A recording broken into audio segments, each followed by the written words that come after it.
Recorded Books presents an unabridged recording of Diary of a Wimpy Kid, The Last Straw, by Jeff Kinney, narrated by Ramon de Ocampo. February. Friday. Well, today wasn't exactly my best day ever. For starters, I flunked my science test.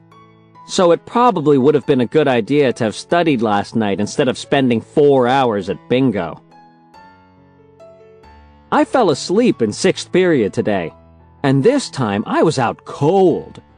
Mr. Watson had to shake me to get me to wake up. As a punishment, I had to sit in the front of the room. That was just fine with me, because at least up there I could sleep in peace. Snore. I just wish someone woke me up when 6th period ended, because I didn't wake up until the next period started. Snork? The class I woke up in was taught by Mrs. Lowry. Mrs. Lowry gave me detention, and on Monday, I'm gonna have to stay after school to serve it. Tonight, I was totally jittery from my sugar withdrawal, but I didn't have any money to go buy a soda or candy from the convenience store, so I did something I'm not real proud of. I went to Rowley's and dug up the time capsule we buried in his front yard, but I only did it because I was desperate. I took the time capsule back to my house, opened it up, and got out my $3. Then I went down to the convenience store and bought myself a big soda, a pack of gummy bears, and a candy bar. I guess I feel a little bad that the time capsule me and Rowley put together didn't stay buried for a few hundred years. On the other hand, it's kind of neat that one of us got to open it, because we had actually put some really good stuff in there. I played with Rowley's new video game, and all the other toys he got for Christmas, all night long. February. Monday. I didn't really know what to expect from detention, but when I walked into the room, the first thought I had was, I don't belong here with these future criminals. I took the only empty seat, which was right in front of this kid named Leon Rickett. Leon is not the brightest kid in our school. He was in detention because of what he did when a wasp landed on the window in homeroom. He tried to kill it. With a chair. I found out that all you do in detention is sit there and wait for it to be over. You're not allowed to read or do your homework or anything, which is a pretty dumb rule, considering that most of the kids in there could really use the extra study time. Mr. Ray was the moderator, and he more or less kept an eye on us. But every time Mr. Ray looked away, Leon would flick my ear or give me a wet willy or something like that. Eventually, Leon got careless, and Mr. Ray caught Leon with his finger in my ear. Mr. Ray said if he caught Leon touching me again, he was going to be in big trouble. Leon said, "Yes, Mr. Ray." I knew Leon was just going to go back to bugging me, so I decided to put a stop to it. As soon as Mr. Ray's back was turned, I slapped my hands together to make it seem like Leon hit me and said, "Ouch!" Mr. Ray turned around and told Leon he was going to have to stay another half hour, and that he had detention again tomorrow. On the way home, I was wondering if I made the smartest move back there at the school. I'm not exactly the fastest runner, and a half hour isn't that big of a head start. February. Tuesday. Tonight, I realized all of my current problems can be traced back to when someone in my family started stealing the lunch snacks. So I decided to catch the thief once and for all. I knew Mom had gone grocery shopping over the weekend, so there was a fresh supply of snacks in the laundry room. That meant the snack thief was pretty much guaranteed to strike. After dinner, I went in the laundry room and turned off the light. Then, I climbed in an empty basket and waited. About a half hour later, someone came in the room and turned on the light, so I hid under a towel. But it turns out, it was just Mom. I stayed perfectly still while she got clothes out of the dryer.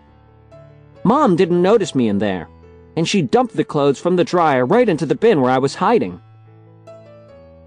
Then she walked out of the room, and I waited some more.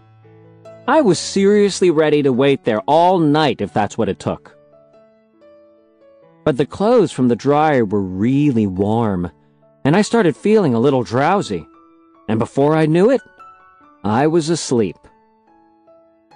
I don't know how many hours I slept, but what I do know is that I woke up to the sound of crinkling cellophane. When I heard the sound of chewing, I turned on my flashlight and caught the thief red-handed. Ha! It was Dad.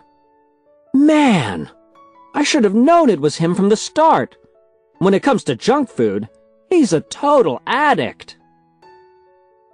I started to give Dad a piece of my mind, but he cut me off. He wasn't interested in talking about why he was stealing our lunch snacks. What he was interested in talking about was what the heck I was doing buried in a pile of Mom's underwear in the middle of the night. Right at that moment, we heard Mom coming down the stairs.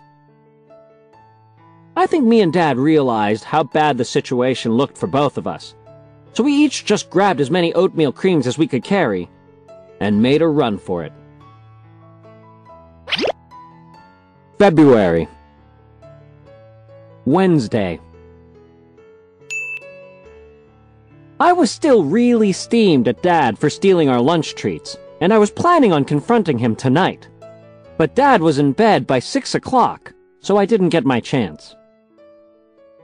Dad went to bed so early because he was depressed about something that happened when he got home from work.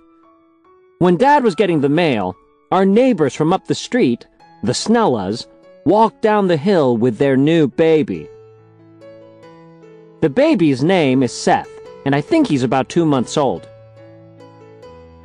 Every time the Snellas have a baby, 6 months later, they throw a big half-birthday party and invite all the neighbors. The highlight of each Snella half-birthday party is when the adults line up and try to make the baby laugh. The grown-ups do all these wacky things and make complete fools of themselves. I've been to every single Snella half-birthday party so far, and no baby has laughed once. Everyone knows the real reason the Snellas have these half-birthday parties is because their big dream is to win the $10,000 grand prize on America's Funniest Families. That's this TV show where they play home movies of people getting hit in the groin with golf balls and stuff like that. The Snellas are just hoping something really funny will happen at one of their parties so they can catch it on videotape. They've actually gotten some pretty good stuff over the years. During Sam Snella's half-birthday party, Mr. Bittner split his pants doing jumping jacks. And during Scott Snella's party, Mr. Odom was walking backward, and he fell in the baby pool. The Snellas turned in those videos, but they didn't win anything, so I guess they're just gonna keep having babies until they do.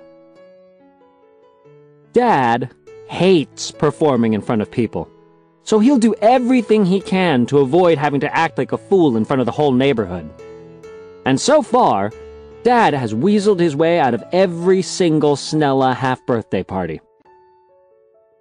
At dinner, Mom told Dad he has to go to Seth Snella's half-birthday party in June. And I'm pretty sure Dad knows that this time, his number is finally up.